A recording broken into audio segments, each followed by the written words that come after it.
In the smoky square, the cats clawed blindly at cobblestones slick with spilled tallow, their bodies jerking as stones struck fur and bone. Torches hissed in the damp air, throwing unsteady halos around the priest as he lifted a wooden cross and muttered formulaic Latin, invoking Christ against imagined demons. Officials in rough wool cloaks prodded stragglers toward the flames, while children laughed, flinched, and then copied the gestures of their elders, learning cruelty as ritual duty. Similar scenes had unfolded across towns in the Holy Roman Empire and in the cities of northern France. Court records and civic accounts described cats strung from gallows beside condemned thieves, their limp bodies treated as proof that invisible evil had been punished alongside visible crime. At midsummer fires, people dragged terrified animals around blazing piles of brushwood before hurling them into the heat, believing the crackling of fur and bone strengthened the fire's power to ward off misfortune. In Flanders, civic chronicles later recalled Shrove Tuesday games, where officials ordered live cats flung from high belfries into crowded squares, the plunging bodies greeted with cheers as symbols of mischief cast out. Yet the same animals had stalked granaries and kitchens, catching mice that threatened grain supplies and human food stores. Between hearth and scaffold, barn and bonfire, the ordinary mouser and the imagined servant of Satan occupied the same fragile, dangerous body of a small, frightened cat. In crowded towns and quiet estates, cats moved along rafters and granary floors, slipping between sacks of grain and stacked amphorae. Their presence had once been recorded in ledgers as practical assets, but by the High Middle Ages, another kind of ledger began to weigh them. Monks copied bestiaries in scriptoria, dipping pens into ink while illustrations of sleek, watchful cats took form beside columns of Latin.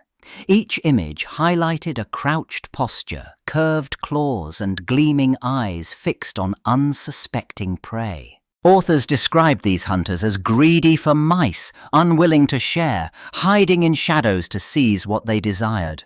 Their night vision suggested unnatural sight into darkness. Their silent steps hinted at secrecy. Moral glosses compared a cat's patience before a mouse hole to the way temptation waited at the threshold of a soul. Lists of virtues and vices paired vigilance against vermin with a warning against stealth, avarice, and sudden concealed attacks. Clergy, preachers, and lay readers absorbed these images and phrases, repeating them in sermons and private devotions. A creature that slipped outdoors at night and returned unbidden seemed to defy the patterns of barnyard discipline, while dogs answered to calls and oxen followed the plough. Cats appeared to choose their own paths, crossing boundaries between house, stable, and alley.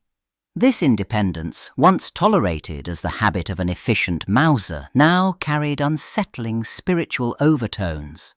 In the cramped scriptorium, the air had smelled of ink and tallow while clerics bent over calfskin pages. They copied canons from church councils that condemned secret rites and suspicious charms, and they glossed older texts with new fears. Marginal notes linked tales of nocturnal gatherings to the work of demons, not wandering spirits of local lore. When a creature appeared at night, especially near shrines or cemeteries, it increasingly entered these pages as possible diabolical evidence. On those same desks, theologians' arguments took shape in neat Latin columns. Thomas Aquinas and others reasoned that demons, lacking bodies, could still assume visible forms, often animal, to tempt or deceive. Legal scholars refined the notion of maleficium, describing harmful magic as a deliberate pact with such spirits. Canon law collections and penitential manuals warned that demons might prowl as black animals at thresholds, crossroads, or within houses, turning familiar shadows into potential signs of a spiritual enemy. Out in the narrow streets at night, Torchlight picked out crouched figures and quick darting shapes. A cat slipping after a rumoured sorcerer, or appearing at a window just as an illness struck, entered inquisitorial notes as more than coincidence. Bernard Guy's handbook advised attention to such companions, and later the Malleus Maleficarum repeated that message with greater urgency. Miracle collections and trial records showed villagers pointing to the same pattern. An ordinary cat that vanished too suddenly became a demon unmasked.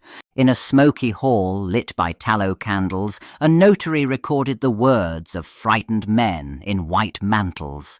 Questioners demanded to know whether a cat had appeared in their secret rites. Some prisoners, under pressure, spoke of a pale animal slipping into the room, of heads bowed toward it, of a creature that seemed to absorb reverence meant for God. Their statements conflicted in detail, yet the feline shape recurred on the parchment pages. Long before those interrogations, polemicists had filled their manuscripts with darker scenes.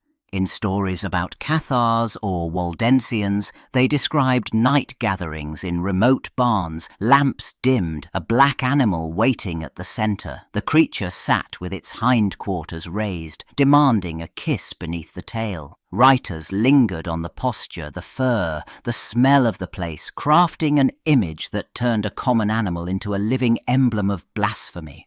Walter Mapp and others repeated such episodes as if reporting witnessed fact, tying heresy, secrecy, and a cat-shaped demon into a single pattern.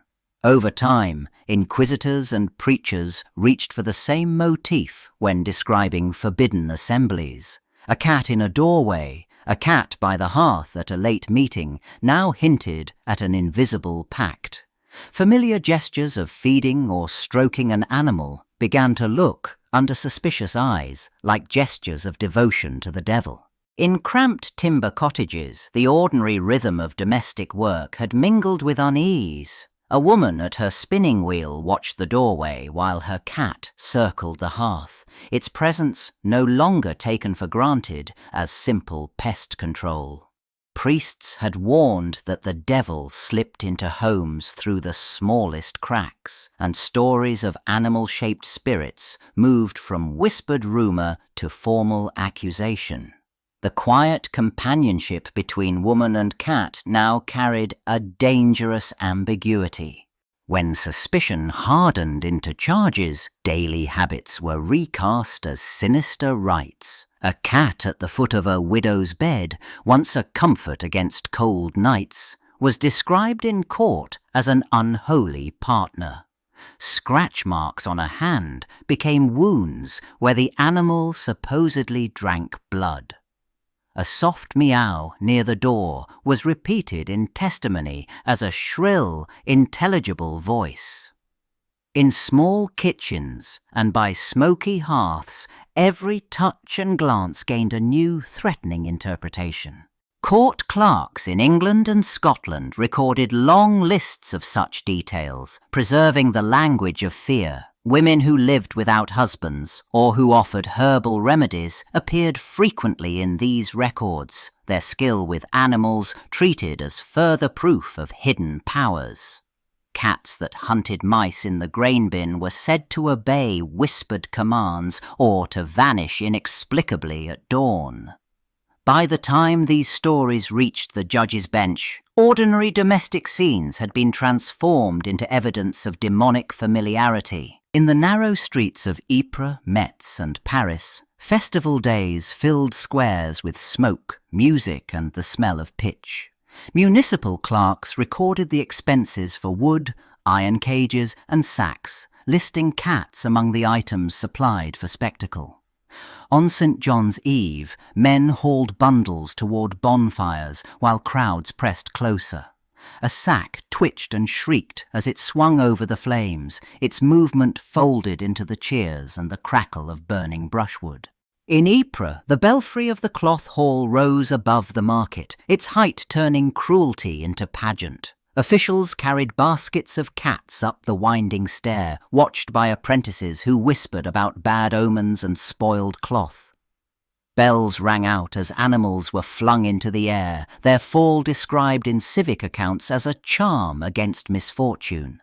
Later paintings idealized the scene with heraldic flags, but the written records noted frightened bodies and broken spines. Across the Low Countries and northern France, Shrove Tuesday processions wound past parish churches with carts, masks, and caged animals. Children laughed as cats were jostled, pelted, or dangled from poles, while preachers denounced the creatures as images of sin, nocturnal theft, and diabolic deception. Household accounts nevertheless listed payments for milk, scraps, and bedding for animals kept at home. The same families that jeered at ritual torment quietly stroked familiar cats beside their hearths. By the autumn of 1347, ships from the Black Sea had carried a new terror into Mediterranean ports. People collapsed with fever, buboes swelled in armpits and groins, and death followed within days. Today, it was known that Yersinia pestis moved largely through fleas feeding on black rats, then biting humans.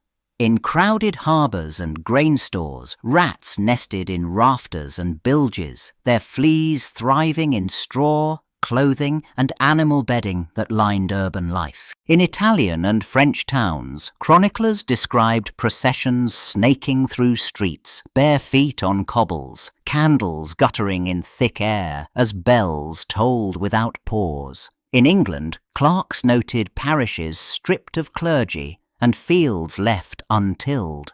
Those who survived searched for culprits. Accusations fell on Jewish communities, on lepers, on corrupt officials, and on practitioners of forbidden magic. Astrologers were consulted, and talk of malign constellations mingled with rumours of witches and cursed animals. Centuries later, some claimed that a great slaughter of cats in earlier decades had unleashed the plague by letting rat numbers soar. Surviving records told a quieter story. Municipal ordinances in a few cities fined people for keeping too many animals indoors or punished those who encouraged strays.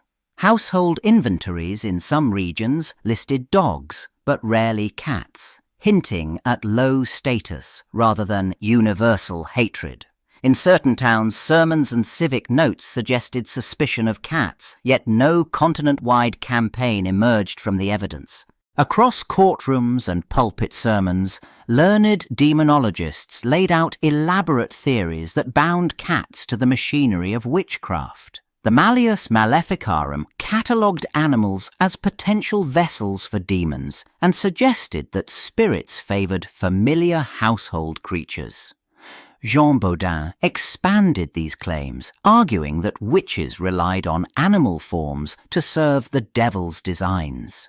In these pages, the ordinary village cat appeared not as a mouser or pet, but as a deliberate instrument in an organised diabolical revolt.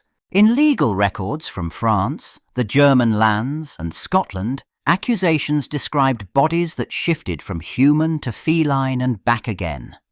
Witnesses testified that a stalking cat slipped through a keyhole, evaded dogs, or leapt impossible distances, then linked these feats to suspected women in the village. Men recounted striking a cat that crossed their path at night, only to meet a neighbour the next morning bearing a matching wound. Courts accepted these repeating motifs as corroboration, not coincidence. Printed images reinforced these ideas with vivid scenes of witches cloaked in fur and surrounded by cats. Woodcuts showed hunched figures riding broomsticks accompanied by dark, arch-backed animals or seated at sabbaths with cats curling at their feet like demonic attendants. Pamphlets retold tales of cats appearing suddenly in thresholds, barns and streets, then vanishing into the dark. Familiar nocturnal roaming and wariness in the animals became, in the eyes of authorities and neighbours, visible traces of an invisible pact.